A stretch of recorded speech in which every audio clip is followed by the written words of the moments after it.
Qu'y a-t-il derrière la porte de nos pensées ? Derrière nos intuitions, nos élans ? Qu'est-ce que la conscience, au fond ? Ces questions, Dan Brown les explore dans Le secret des secrets, un thriller haletant qui flirte avec les frontières de la science et du mystère. Robert Langdon, professeur de symbiologie à Harvard, se retrouve une nouvelle fois entraîné dans une enquête aux ramifications inattendues. Catherine Solomon, chercheuse brillante et spécialiste en noétique, s'apprête à publier un ouvrage capable de bouleverser en profondeur notre compréhension de la conscience humaine. Mais avant que son livre ne voie le jour, elle disparaît, avec elle son manuscrit. Langdon se lance à sa recherche sans se douter qu'il mettra à jour des vérités bien plus vastes que ce qu'il pouvait imaginer. Qu'y a-t-il de si précieux dans ce livre pour qu'il suscite autant de convoitises ?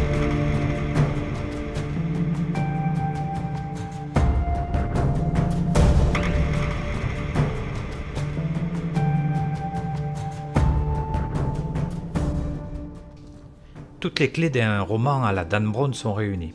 Une ville mystérieuse, Prague, dont le nom signifie justement le seuil, une créature légendaire, le golem, des sociétés secrètes, la CIA, des scientifiques ambivalents. Mais ce qui fascine le plus, ce ne sont pas les ombres du complot, ce sont les idées réelles, documentées et troublantes. C'est ce qui m'a fasciné dans ce livre, faire des recherches et que ces recherches me mènent toujours plus loin. Certaines d'entre elles ouvrent des portes, une à une, dans la ville labyrinthe qu'est Prague, mais aussi en nous. L'une des thèses centrales du roman tient en une phrase. La conscience n'est pas produite par le cerveau. Elle ne se trouve même pas dans notre tête. Dan Brown confronte cette hypothèse à deux visions du monde. D'un côté, la science dominante, rationnelle, matérialiste, pour laquelle la conscience n'est qu'un sous-produit de l'activité neuronale.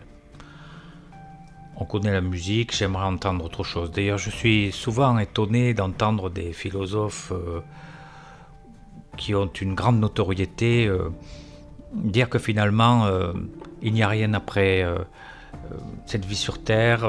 Ils en sont sûrs et certains. Bon, je connais aussi un autre philosophe qui a dit « Je ne sais qu'une seule chose, c'est que je ne sais rien ». De l'autre, des chercheurs marginaux, souvent considérés comme des originaux, parfois des pionniers, qui sont de plus en plus nombreux, qui envisagent une conscience autonome, universelle, peut-être infinie. Ces idées ne sortent pas de nulle part, elles s'appuient sur des faits, sur des cas authentiques, étudiés. Ce livre m'a amené à m'intéresser par exemple au cas de Kim Peek, l'homme qui inspira le personnage de Rain Man. Il possédait une mémoire prodigieuse. À 4 ans et demi, il connaissait les 8 premiers volumes d'une encyclopédie. À 50 ans, il avait lu et retenu par cœur plus de 12 000 ouvrages. Lors de la cérémonie des Oscars, Dustin Hoffman lui avait dit « Je suis peut-être la star, mais toi, tu es le ciel ».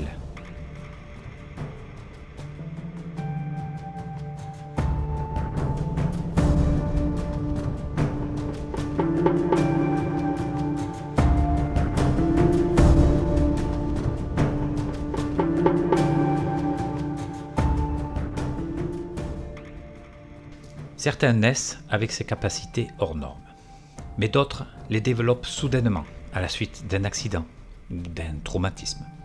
C'est ce qu'on appelle le syndrome du savant acquis. Ruben Nsemo, jeune footballeur américain, tombe dans le coma après un choc à la tête. À son réveil, il parle couramment espagnol, une langue qu'il ne connaissait pas. Autre exemple, en 2006, Derek Amato, victime d'un traumatisme crânien, découvre en lui une aptitude spontanée pour le piano. Il deviendra un génial musicien sans avoir jamais étudié la musique ni touché un seul instrument. Ces cas nous obligent à poser la question autrement. Et si le cerveau n'était pas le siège de la conscience, mais son récepteur, comme une radio qui capterait des fréquences invisibles? Cette idée vertigineuse revient avec insistance tout au long du roman. Dan Brown évoque aussi les expériences de mort imminente. Ces témoignages de tunnels de lumière, de paix absolue, vécue au seuil de la mort. Illusion pour les uns, indice pour les autres.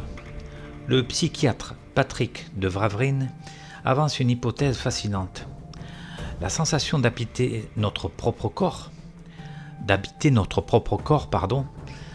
que nous tenons pour évidente, serait en réalité gérée par une zone précise du cerveau, le carrefour temporo-pariétal. Et si cette sensation était une construction, une illusion neurologique, si la sensation d'habiter notre corps n'était pas si naturelle que cela. C'est ici que surgit une idée, et si la conscience pouvait s'extraire du corps. Le roman évoque ou fait allusion aux expériences de décorporation, les fameux voyages astraux, phénomène impossible à prouver scientifiquement, mais que certains affirment vivre avec clarté, lucidité et régularité. Les témoignages se multiplient, surtout sur Internet. Ils déroutent, ils questionnent. Si le sujet vous intrigue, je vous recommande la vidéo « Expérience de mort imminente » sur la chaîne Silart. Concernant les voyages astraux, j'ai souvent écouté les vidéos de Mark O'Byrne. Son approche singulière est un témoignage de sa propre expérience et non une invitation à croire. C'est pour cela que c'est particulièrement intéressant d'aller voir ce qu'il raconte. En refermant le secret des secrets, une impression demeure. Chaque réponse ouvre une nouvelle porte. Chaque vérité dévoile un autre seuil. Et peut-être qu'au fond, derrière la conscience, il n'y a pas une seule vérité à découvrir, mais un infini à explorer.